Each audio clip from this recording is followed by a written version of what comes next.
The Lord be with you. A reading from the Holy Gospel according to Luke.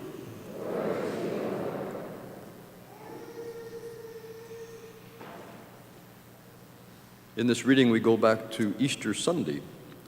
That very day, the first day of the week, two of Jesus' disciples were going to a village 7 miles from Jerusalem called Emmaus, and they were conversing about all the things that had occurred. And it happened that while they were conversing and debating, Jesus himself drew near and walked with them, but their eyes were prevented from recognizing him. He asked them, "What are you discussing as you walk along?" They stopped, looking downcast. One of them, named Cleophas, said in reply, "Are you the only visitor to Jerusalem who does not know of the things that have taken place there in these days?" And he replied to them, "What sort of things?" They said to him, "The things that happened to Jesus the Nazarene, who was a prophet, mighty in word and deed, before God and all the people, how our chief priests and the rulers both handed him over to a sentence of death and crucified him. But we were hoping that he would be the one to redeem Israel. And besides all this, it is now the 3rd day since this took place. Some women from our group, however, have astounded us. They were at the tomb early in the morning and did not find his body. They came back and reported that they had indeed seen a vision of angels that announced he was alive. Then some of those with us went to the tomb and found things just as the women had described, but him they did not see." He said to them, "Oh, how foolish you are, how slow of heart to believe all the prophets spoke. Was it not necessary that the Christ should suffer these things and enter into his glory?" Then, beginning with Moses and all the prophets, he interpreted to them what referred to him in all the scriptures. As they approached the village to which they were going, he gave the impression that he was going on farther. But they urged him, "Stay with us, for it is nearly evening and the day is almost over." So he went in to stay with them. And it happened that while he was at table with them, he took bread, said the blessing, broke it, and gave it to them. With that their eyes were opened and they recognized him, but he vanished from their sight. Then they said to each other, "Were not our hearts burning within us while he spoke to us on the way and opened the scriptures to us?" So they set out at once and returned to Jerusalem, where they found gathered together the 11 and those with them who were saying, "The Lord has truly been raised and has appeared to Simon." Then the two recounted what had taken place on the way and how he was made known to them in the breaking of bread. The Gospel of the Lord.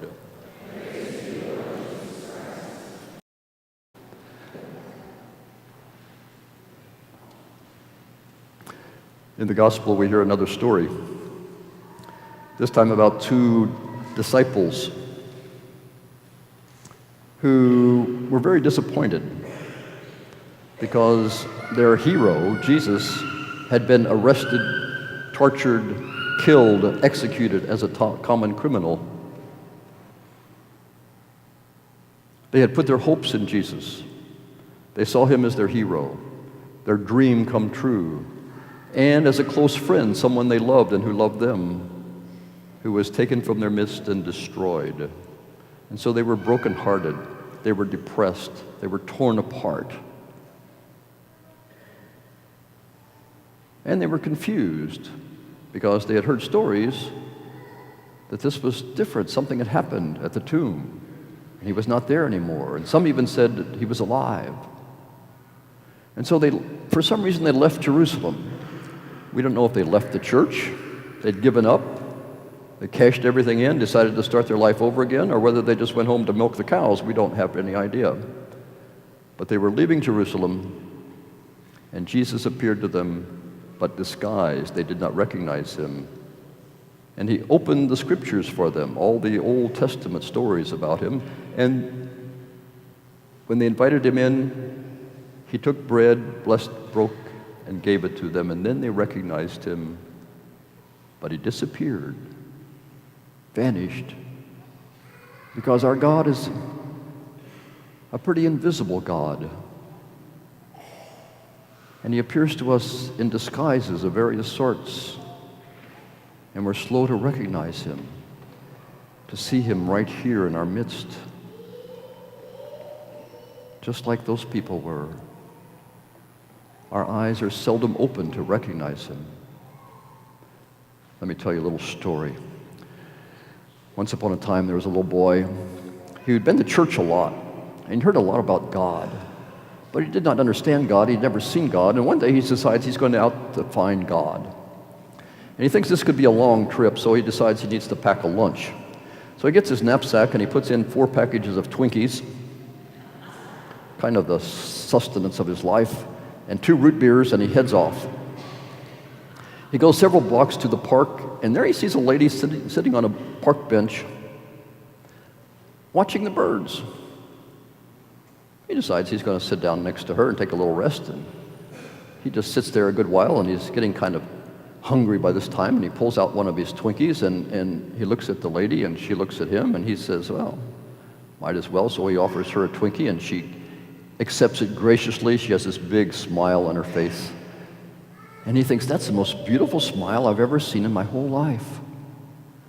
And then he gets thirsty, and he takes out a root beer, and he looks at her, and she's looking at him, and he gives her a root beer, and she smiles at him again with this wonderful smile she has. And they sit there all day eating up the Twinkies and drinking the root beer. And it's beginning to get a little dark, and the kid thinks, well, it's about time for me to go home. So he gets off the bench and starts a few steps towards home, and he stops and he turns around, and there's this lady looking at him with this big smile, and he runs up and gives her a big hug, and then he walks home. And when he gets home, his mother says, where have you been? I've been getting a little worried about you.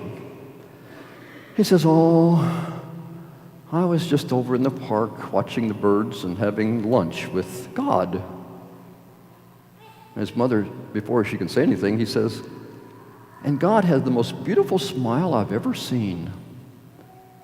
Meanwhile, the lady goes home, and her son is there. And he says, Mom, where you been all day?